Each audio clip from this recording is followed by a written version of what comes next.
The movie opens amidst a chaotic forest fire as Jessica, a geologist, and Buck, a ranger, scramble to escape the blaze. 12 hours earlier, Buck takes Martin, the owner of ML Intercontinental Group, on a float plane ride to survey the land. After the flight, Stanley, the project manager, updates Martin on the mine rehabilitation reports. Buck, however, warns them that a faulty line forced the mine's closure and could pose a serious risk to the crew. Martin decides to move the construction site when Stanley informs them they've claimed thousands of acres. Buck suggests using the abandoned ranger station as a temporary camp. Stanley then informs the workers about the location change and tells them to pack up. Unknowingly, a tractor strikes some gas cylinders, causing a leak. Meanwhile, Buck calls his cousin, Amara, also a ranger, asking her to pick up his fishing gear from his mother, Janine. When Amara arrives, Janine senses Buck has been avoiding her since retiring as chief ranger. Restless at home, she spends her time compiling mining data. At the ranger station, Buck is surprised to find Jessica and her dog, Charlie, already there. The scene reminds him of his military days. Jessica explains she's been researching rocks in the area for months. Buck tells her about Martin's project, including the secured mines and land claims. Frustrating news for Jessica, whose research will now be disrupted. She vents her anger, and Buck apologizes before leaving. Later, Amara calls Buck to warn him of an incoming storm with possible lightning. She's already stationed with Luish, another ranger, at the tower in case sparks ignite fires. Buck asks her for the number to the State Forestry Department, hoping to look into Jessica's case, since she's about to lose her excavation site. Amara agrees, but insists he speak with Janine first. Buck tries to convince Martin to extend Jessica's stay, but Martin's lawyers have already terminated her lease. There's nothing more to be done. Later, Jessica updates her coworker Abby on the situation. Abby offers to fly in and help her pack up, but Jessica chooses to wait, hoping something changes. After dropping Martin and his crew off in town, Buck gets a radio call from Amara. Smoke is rising from the old site. Moments later, lightning ignites the leak in gas, triggering an explosion and massive fire. Alarmed, Buck tells Amara to sound the alarm and call volunteers, promising to return in 30 minutes. While flying back, Buck remembers Jessica is close to the fire. He tries to radio her, but she assumes it's about packing up and ignores the call. He then contacts the ranger station, but only gets static. He leaves a message saying he's heading to the old ranger station to get Jessica. In his rush, Buck unknowingly drops his phone outside. Rushing in, Buck finds Jessica and tells her they need to evacuate, but she refuses to leave her research behind. With no other choice, he helps her pack as the fire closes in. They bolt outside just as flames reach the float plane. It explodes, worsening their situation. They jump into Jessica's Jeep and speed off. Meanwhile, Amara contacts Roma, Buck's sister and head of the aerial firefighting squad, requesting backup. Amara tries to radio Buck again, but only gets static.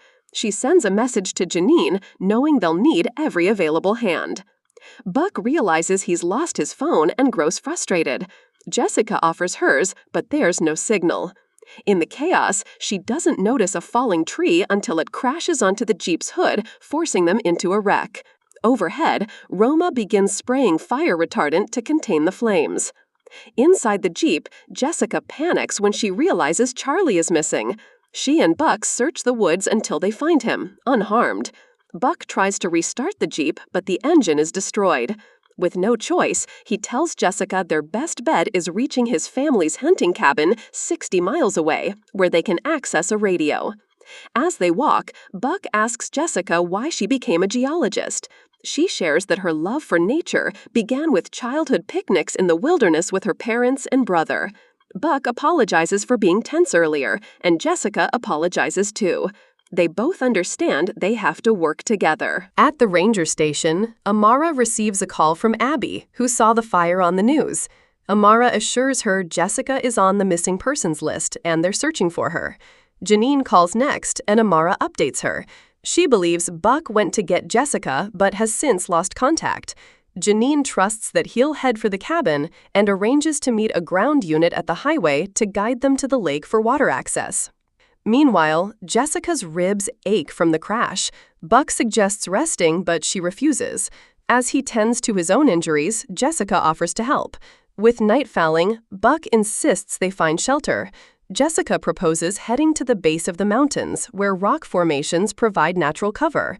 Once there, she suggests taking a cave route to the cabin, but Buck prefers the woods. He knows the trail better and worries about the fire. After a small campfire dinner, Buck wets a cloth for Jessica's ribs at the lake. Touched by his care, she tells him to eat first. Meanwhile, Amara, Roma, and Janine communicate over the radio for updates. They're worried they haven't spotted Buck from the air, but Janine remains confident in his survival skills. Inside the cave, Jessica feels guilty for putting Buck in danger and assumes his parents must be worried. Buck reveals that his mother is tough, but his father has passed. He never got to say goodbye because Janine didn't tell him in time. He still hasn't moved past it. Suddenly, Charlie barks an alarm. A bear is nearby. Buck quietly tells Jessica to pack so they can circle back toward the mountain. Jessica suggests taking the cave for a quicker escape, but Buck warns of greater dangers inside. Before they can decide, the bear reaches them. Buck yells for them to run into the cave. At a fork in the path, Buck insists on one way, but Jessica sees light ahead and convinces him to take her route. She's right. They emerge safely onto a shortcut trail to the cabin. Later that night, Janine comforts a worried Amara over video call. She tells her to have Roma fly past the cabin again just in case Buck made it. Amara admits she's scared, but Janine assures her that even while doing her job, it's okay to worry about him. Roma still hasn't spotted them and radios all crews, urging them to call in any sightings. It's been too long. Buck and Jessica finally reach the cabin. They hear Roma's plane flying overhead, giving them renewed hope. Buck waves his glow stick, but Roma doesn't see them and flies off. Frustrated, they rush inside to try the radio, only to find the battery dead. Buck attempts to start the generator, but discovers there's no gas, deepening his frustration. Jessica gently reassures him that, at the very least, they're safe for the night. Buck says they need rest since the main road is still 5 hours away. He hands her an ice pack for her ribs, a chocolate from the first aid kit, and covers her with his blanket, a gesture that touches Jessica. Buck then mentions that everyone in his family works in rescue services. Curious, he asks if she has anyone waiting for her. She doesn't, and turns the question back on him. He admits that, aside from his family, there's no one. He suggests she get some sleep while he keeps watch. Jessica offers to take turns, but Buck insists he doesn't sleep much anyway. When she asks why, he shuts down, unwilling to explain. Before heading inside, Jessica sincerely thanks him for everything. Meanwhile, over a video call, Janine tells Amara there's still no sign of Buck. She grows emotional while flipping through the family photo album. Amara comforts her, assuring her that Buck will return. She suggests they all spend more time together when he does, which finally brings a faint smile to Janine's face. The next morning, Buck wakes to find Jessica working on the battery gauge. She's discovered a solar panel among the packed supplies and has already set it in the sun. With this, they can recharge the radio. Buck is thrilled. She thanks him for saving her hard drive, admitting that she would have lost years of research otherwise. Just then, the radio gets 1 bar of signal. Excited, Buck goes in for a hug, while Jessica raises her hand for a high five, making the moment awkward but sweet. However, trouble soon follows. The bear returns. Tension fills the cabin. Buck signals Jessica to stay silent as he carefully moves to close the open door. Unfortunately, the bear doesn't leave. Instead, it moves closer and crushes the solar panel in the process, stopping the charge at just 1 bar. Buck listens at the door, hoping the bear has gone, but before he can finish that thought, the bear lunges at it. Both he and Jessica jump back in fear. Buck tells Jessica to run with Charlie, but she refuses to leave him. Desperate, she grabs the radio and calls for help. Amara and Janine hear her, but the connection is poor, making communication difficult. Amara can't pinpoint their location, but Janine is convinced they're at the cabin. She instructs Roma to keep her eyes open, emphasizing the need for a clear visual before sending in the helicopter. Back at the cabin, the situation worsens as the bear relentlessly pounds on the door. It's now or never. Buck leads Jessica and Charlie out through the back. While running, Buck stumbles and falls hard, losing consciousness. Meanwhile, Roma radios Amara, reporting no sign of Buck at the cabin.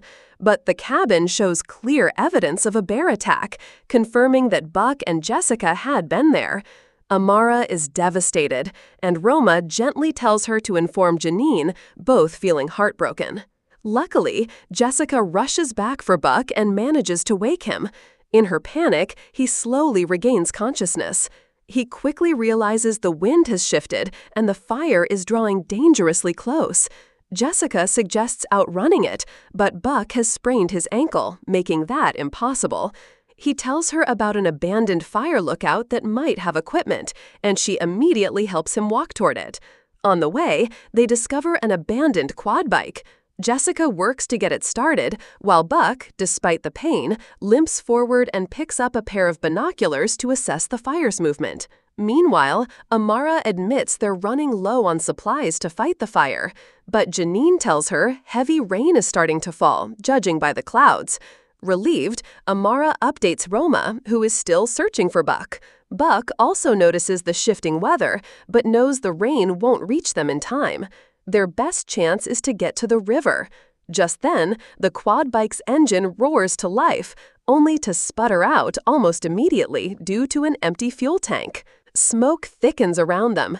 Suddenly, Buck sees a tree falling toward Jessica and yells a warning. He dives forward, pushing her out of the way, but takes the brunt of the impact himself. Charlie isn't as lucky. He ends up trapped under the tree. Jessica panics. Buck freezes, haunted by a flashback of his military dog shielding him from a bomb blast. Jessica's frantic voice snaps him out of it, and together they manage to lift the tree and free Charlie, though he's badly injured. The fire is now dangerously close. Buck urges Jessica to take the flare gun and run, but she refuses to leave him or Charlie. When he insists again, she silences him with a passionate kiss before firing the flare into the sky. Roma sees the flare immediately and radios Amara and Janine. Though she's 12 minutes away, Amara decides to pilot the helicopter herself to reach them faster. Buck and Jessica hear it approaching, reigniting their hope. Amara lands in a clearing and calls out for Buck. When there's no response, she begins to panic until she spots him, limping with Charlie in his arms and Jessica helping him walk. With determination, they push through the clearing as the rain finally starts to fall. They reach the helicopter just in time. Amara helps them aboard and radios Roma and Janine, both of whom are overwhelmed with relief. Janine, emotional, apologizes to Buck for not telling him when his father passed, explaining that she wanted him to stay focused while in Afghanistan. Buck, in turn, apologizes for shutting her out and tells her he'd love for her to meet Jessica. The worst is finally over. A week later, Buck and Jessica are officially together. His bond with Janine continues to heal. Jessica has taken a new role as Martin's consultant for substitute land usage, with a lease department and research funding. Buck congratulates her.